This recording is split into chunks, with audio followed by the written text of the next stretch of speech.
I might bring him in and talk about the recall. All right. I requested you, Major. See if it goes through. What's going on, brother? Hey, how you doing? Man, it was so interesting. So I have the iPhone up right now, and the request button wouldn't come up, so I had to grab my Android. I don't know what was going on. Oh, it's all good. Yeah, I want to ask you about the recall. So I know we got over 2 million signatures, or the movement got over 2 million signatures. And you see Elizabeth Warren, you see Gavin Newsom, Bernie Sanders. It's almost like they're on the same script. You know, they say it's a partisan right-wing Republican thing, which we know obviously there's a lot of Republicans, but there's also like, you know, hundreds of thousands of progressives and Democrats too. But what Right. happens now outside of the talk? What happens when the March date, I think it's the 17th or the 18th, when that happens and there's enough signatures? Where do we go from there? So basically, they're going to verify the signatures after. So the deadline has already passed. It was coming on the 17th. After that, it's going to be a 30-day grace period to verify those particular signatures. Once it's deemed that it's verified, within the next 4 months, there's going to be an election. As he announced today, he know it's going to go through. It's going to actually happen. Statistically, it has to happen because they have way more than a threshold, right? So during that particular time, once he's actually so of course, as you see, it's going to be a lot of candidates that enter into the race. So there's going to be a lot of campaigning over the next 3.5, 4 months after this next 30-day cycle. And then we get the opportunity to have two choices. So there's going to be two choices. It's going to be a yes or no. Do you want to recall Gavin Newsom? Yes or no. If you say no, there are going to be a host of other candidates that you can choose from. And that's basically it. The other person steps into that particular role to be the next governor of California. It's pretty lock and step after that.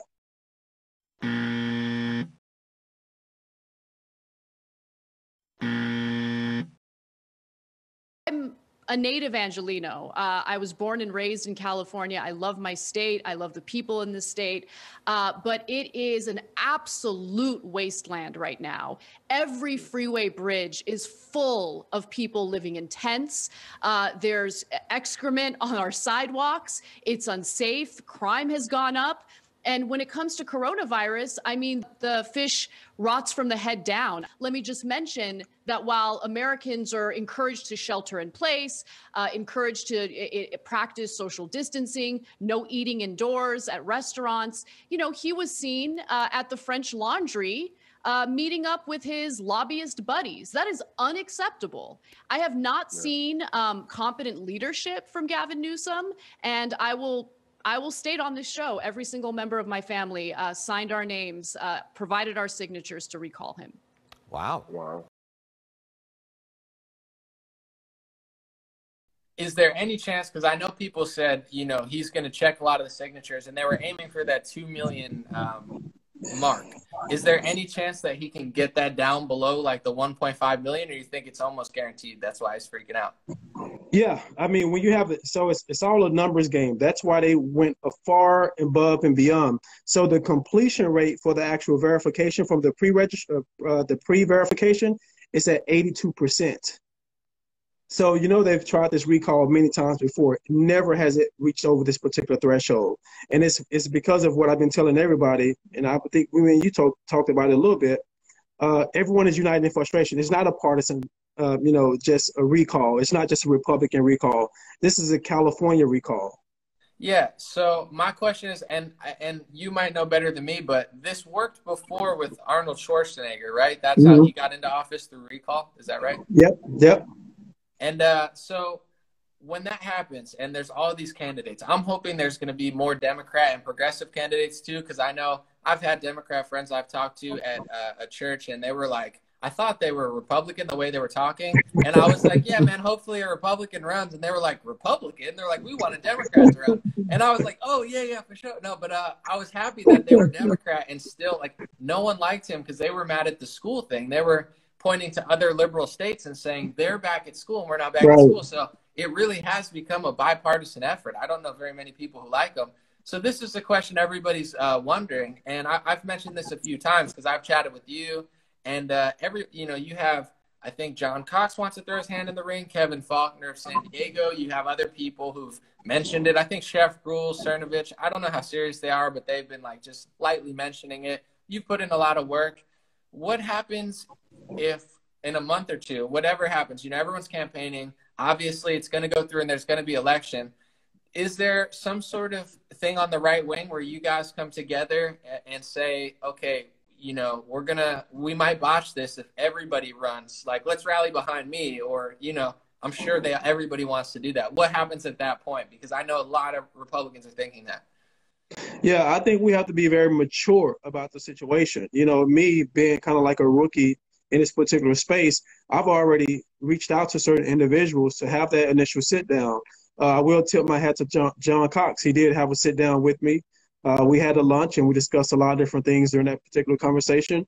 And that's one of the things that I brought up. And we just kind of measured in regards to what he was able to do the last campaign, or what he wasn't able to do the last campaign, versus what we have done in a very short period of time over the last 312 days. And so optically, like I said, if you're looking at the numbers, we're looking at something that could happen, that could be monumental because of what this campaign represents, which is a collaborative effort. It's about Californians. And so hopefully that actually happens across the board as well. I have reached out to Rick Grinnell a couple of times. He reached out to me a couple of days ago, so I'm sure initially eventually we will have a conversation. I don't know Kevin Faulkner.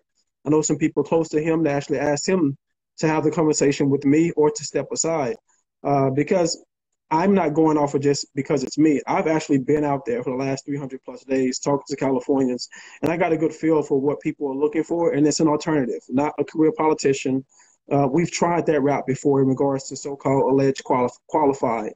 And so hopefully we can mature at a fast pace and make that distinction on what's what. But at the end of the day, I will say I'm going to support this conservative ticket and values for the greater good, because I really don't care about the credit. I just want to make sure we get some people in there that can actually hold some brass and, kind of bring balance and restoration back to our state. Yeah, I think what you've done is incredible over the last just year. I think we chatted at some event like a couple of years ago. We were on a panel, and just in the last year, you've gained a lot on Instagram. I remember you texted me, and Joe Rogan shouted you out, which is huge. That's one of the biggest podcasts in the world. And he didn't really just shout you out. It's almost, he went to your website. Yeah, he featured. It was like a feature without me being around. It was like a feature. Yeah, it was like he went through every one of your policies and said, "I agree with that. I agree with that. I agree with that." I hope he wins. Go to see if you can find Major Williams' Instagram page. Yeah, so he is. He's on a run for the governor of California. Let's get this brother in there, man. Yeah, he's got a lot of support behind him too. I'm in. Veteran.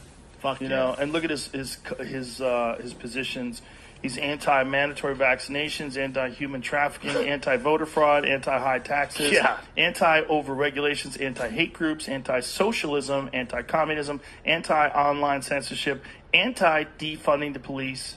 Yeah, shit, aren't we all? Pro-entrepreneurship, pro-innovation, pro-Second Amendment, pro-community collaboration, pro-school choice, pro-legal immigration, pro-forest management.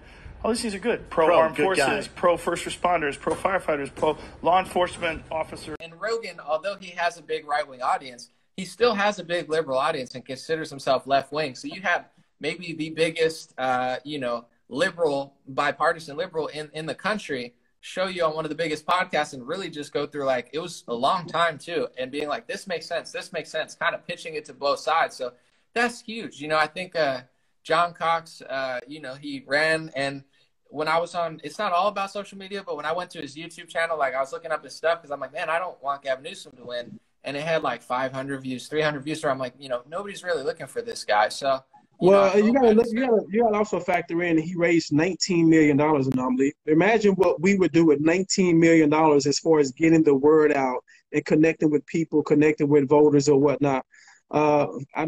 It kind of says it in itself in the voters. And as you said, social media isn't everything, which is why we do a combination of both.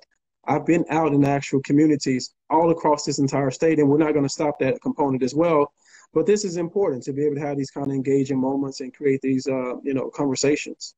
Yeah, and I hope it gets to that point, because I know, like, there's going to be probably a few liberals and Democrats who run, or progressives. I know they're going to try to stop that, but these people are not that loyal. Like you see with Cuomo, even Trevor Noah's throwing him under the bus. I was like, sheesh, when Trevor Noah comes at you, you know you mess up because that guy's just reading the script. But you know, I think they're probably going to say, hey, let's just let the Republicans battle it out and have 5-6 candidates, and then let's us just rally behind me. I think there's going to be a few Democrats who try, and then there's going to be, like I said, you, maybe Cox, Faulconer, a few others. I hope that they gauge the room and read the room, and I hope everybody does accurately. And this is not me saying you, because you know how I feel about you. Like, oh, get out of the way for him, because I'm not really. Right. First of all, I know nothing about Kevin Faulconer. I've seen the John Cox campaign. You know, just didn't have a lot of energy to it, so I wasn't really impressed. But it's like, I hope if they don't feel the energy behind them, and it's just kind of like, hey, I'm just going to hop in and try to like people can come together and be like, if we have 4 Republican candidates versus 1 solid one versus 3 Democrats, that's how you steal it. But, you know, I hope that happens, because I think that's the biggest thing on everyone's minds. And when do you think that decision would be made? Or is there any sort of like debate that you guys could have or some way to settle that? So I believe, 2 things. One of them is that hopefully within the next month and a half, I think everything will pick up after the official verification of the signatures.